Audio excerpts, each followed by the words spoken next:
Hey, what's up guys? I'm Ryan Roots. I'm Alli Roots. So it's been a full year since we've started reselling online full time, and we wanted to do this video basically to tell you guys some of the stuff that we learned to do and not to do. So here's what we've learned.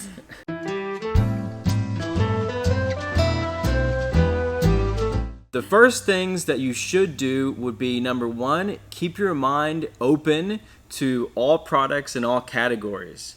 Reselling isn't just about like shoes and clothes, you know what I mean? Or just what you like in general. It's about what other people like. And Yeah. what everyone else likes and what sells really well, even if you hate it. Exactly. There's been so many times where we've bought something and sold it when we thought that it would never sell, and it's been like one of the best sellers. Yeah, we thought it was junk and worth nothing, and it absolutely was one of the best sellers on sometimes. Yeah. So don't just stick in one category. If you keep your mind open, you'll make more money because you'll go into different categories and you'll find different niches for cool stuff that sells well.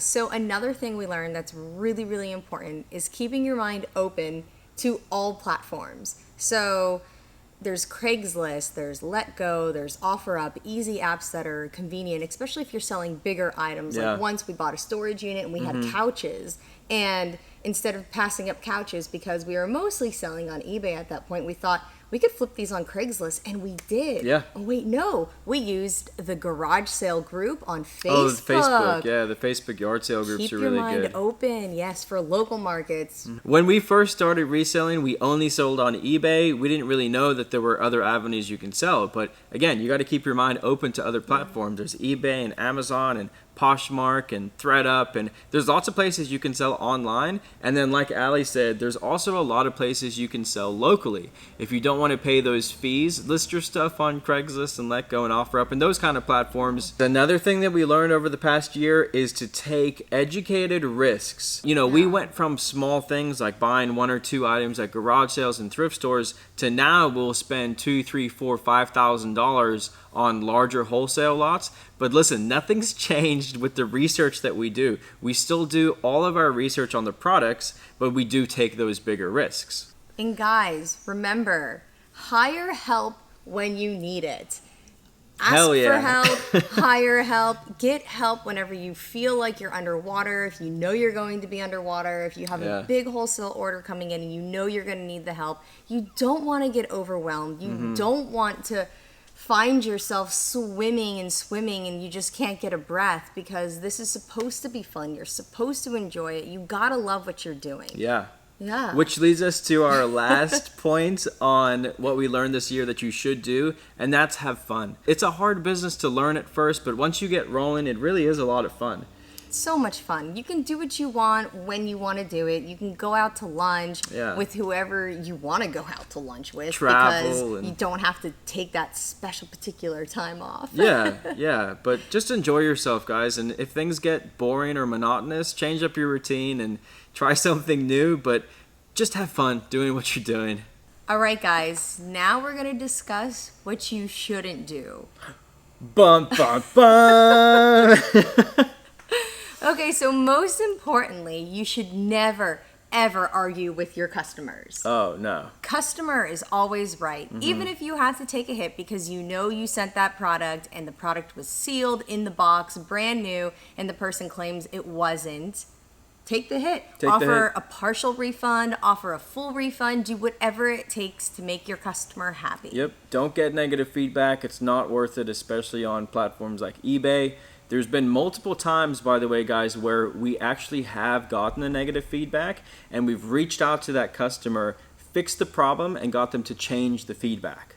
So you want to do everything in your power to keep the customer happy. Again, just like Alli said, even if you have to refund them and take a hit, do it. It's worth it to keep your business at the top. And just shrug it off. It's not a big deal. Look at it as a marketing expense. Yeah.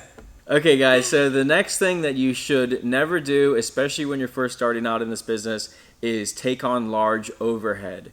So, yeah, we are in a warehouse. We do have a space, but we didn't get this warehouse until our business was already doing $10,000 a month in profit, right? We ran everything out of our home. our little spare bedroom and a 2-car garage, and that's where we had all of our inventory until we could afford to go out and get, an office. I hear it all the time. People go out and like put stuff on credit cards and buy a bunch of supplies and buy high-end cameras to take pictures with and that kind of stuff. Yeah. Don't do it, guys. You have an iPhone, the camera's fine on there. Use that. Don't take on large expenses when you're starting out. It's a dumb move. This is a really good one, guys. Never buy with your gut. What that means is... Someone did it. Yeah, I did do it.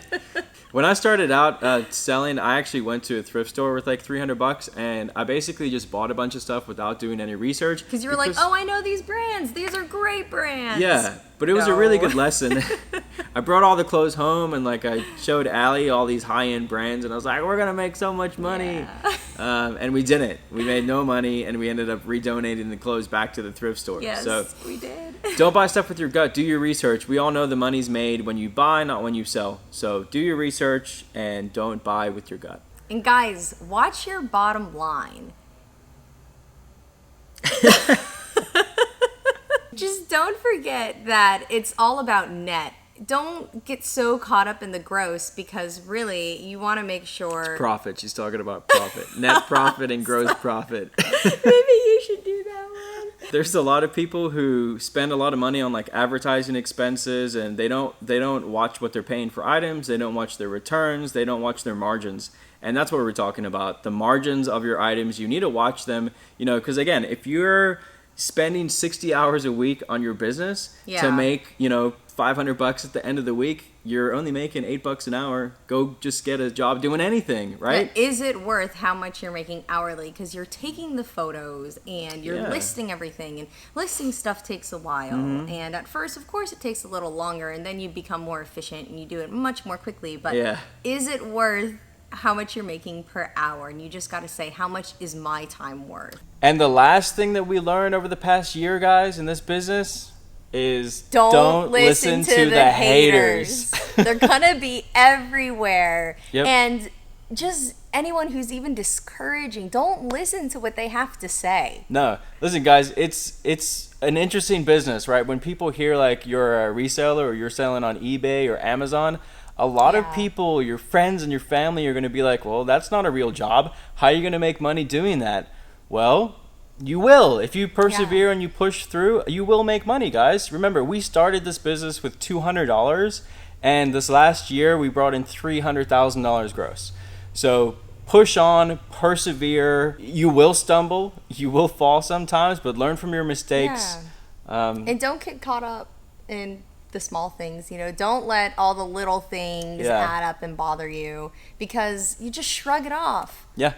Negative feedback, shrug it off, fix it. A bad customer, shrug it off, fix it, make them happy. Yep. Everything is fixable. Stay positive. Stay positive. Build a really good community around you. There's a lot of really good resellers out there that can give you a ton of good information. We like to think we're one of them. But yeah, guys, that's all we can say is push on, persevere, and don't listen to the haters.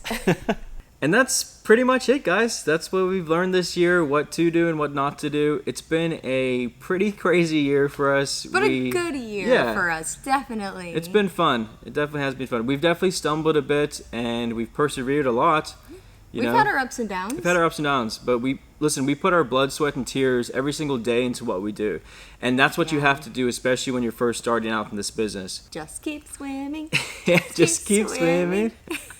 But yeah, guys, we're going to keep making videos like this throughout the next year. I know that 2017 is going to be a really, really good year for us. It's going to be a fun year for us. Yeah. But if you liked this video, please leave us a comment, give us a thumbs up. And if you haven't subscribed to our channel, please subscribe to our channel. Subscribe!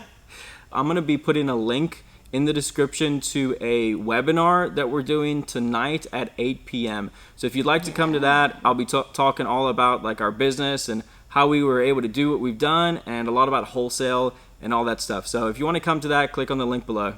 But that's it, guys. I'm Ryan Roots. I'm Alli Roots. And we'll see you on the next video. Later.